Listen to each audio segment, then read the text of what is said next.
Hi guys, this is Lisa and I'm back with another video for Maymay's design team. Today we're going to work on a snowflake shaker card made with vellum.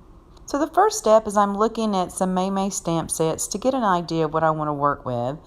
I'm looking at the fancy flurries and the all occasion stamp sets here to kind of get my sentiment and look at the different snowflakes I want to use. So let's get started. I picked some ice blue cardstock and a piece of 40-pound vellum. Now that blue cardstock is 4 1/4 by 11. So we're going to put that on our scoreboard on the 11-inch side and score it in half at 5 1/2. Now I'll be taking that piece and just kind of using my hands and then the board to make sure that that is centered up and that it has a good closure to it. I grab my bone folder. As you can see, this is an ergonomic one. Love it. And I'm just testing to make sure my vellum piece is cut at the right size at 4 1/4 by 5 1/2. So now I take my mini Misty and I put in the corner magnet to try to help me keep my vellum straight, because I know with these flurries that I'm using, some of them are going to have to hang off that vellum, so I didn't want to put it straight into the corner. So here you can see I've decided that it'd probably be a good idea, since we're going to be sewing this down later on, to mask off the sides, make it a little bit easier on ourselves to have a border all the way around. So I'm using some blue painter's tape and just kind of taping off maybe a little less than 1/4 of an inch down. And then I start looking at the fancy flurries stamp set and picking out some of my favorite snowflakes. I decide that I want to use an odd number. My mom always said that was pleasing to the eye. So I picked 5 snowflakes, and then I used the sentiment Season's Greetings from All Occasions. I take the mini Misty, close it down on the stamp sets, open it back up, and now they're ready to stamp. I decided I needed to add one more piece of that blue tape all the way on those 3 sides to keep that stamping to look clean. When I get that all settled, we're going to go with some Versamark ink, because I know I want to be doing some embossing. So grab that stamp pad, and then I'm going to do a really thorough job here of making sure every little piece of this is all inked up. I go over and over that. So then we push down the Misty. And I'm putting a little bit of pressure here because it's very difficult to see this ink. So I just want to make sure I've got all that ink transferred onto my vellum paper. So now we'll just peel this off. And we're going to take it over and start our embossing process. I decided to go with some bright white embossing powder.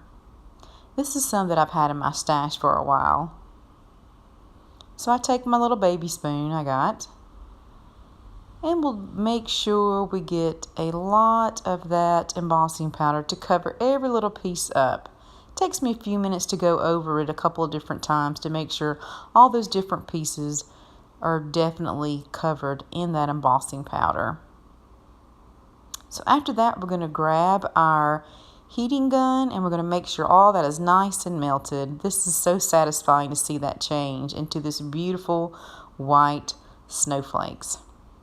So all that's left to do now is to take off that masking tape, and I try to be super careful here because, don't ask me how I know this, if you go too fast you will tear your project. This vellum can be a little finicky. So I try to take my time here, even though we've sped up this video just a little bit. Now, I take that piece of vellum, and notice I'm turning it over to the back side to do my coloring. I grab 3 colors of pretty bright colors from Nuvo's alcohol markers. A bright blue, kind of a brightish green, and a bright pink. I wanted to get these brighter colors because I know by coloring on the back side of vellum, it's going to mute those colors down a lot. So if I started with light colors, they would not show through very well. So as I go through here, I'm picking out the open areas in the Snowflake. And I'm adding some color to those, turning them over to see if this is kind of where I'm going with. So I'm speeding up the video here as we go through the colors, just so you can kind of see where I do my coloring here. There's not a lot of open spaces on snowflakes, but it's just enough to peek through and add a little bit of pop of color that might be a little unexpected on a snowflake card. On all these colors, I decide to go over them twice, just to get that vibrant color coming through on the front.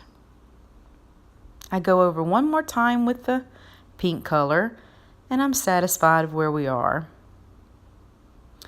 Now, this is going to be a shaker card. So, what's a shaker card without the little goodies that goes inside? I take a bead tray and I fill it with a bunch of goodies that coordinate with my ink colors. These are all things I've had in my stash. Most of them I got from Michael's. Some little pieces of confetti and some sequins is basically what I have in this mix. So we're doing this a little differently than a regular shaker card. I'm going to go ahead and pour this down in the center. Then I'm going to center up my vellum piece on the front, and I'm going to tape it down all the way around on the sides.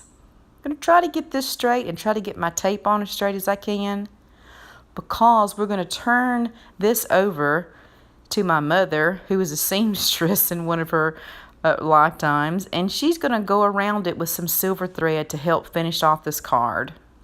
So this is kind of where I stop, and I take it to my mother, and she finishes it off for me by using that beautiful silver thread. And then all I do to finish it is just add a couple of pieces of bling and put it in the center. Thanks for watching, guys. Hope you have a wonderful week.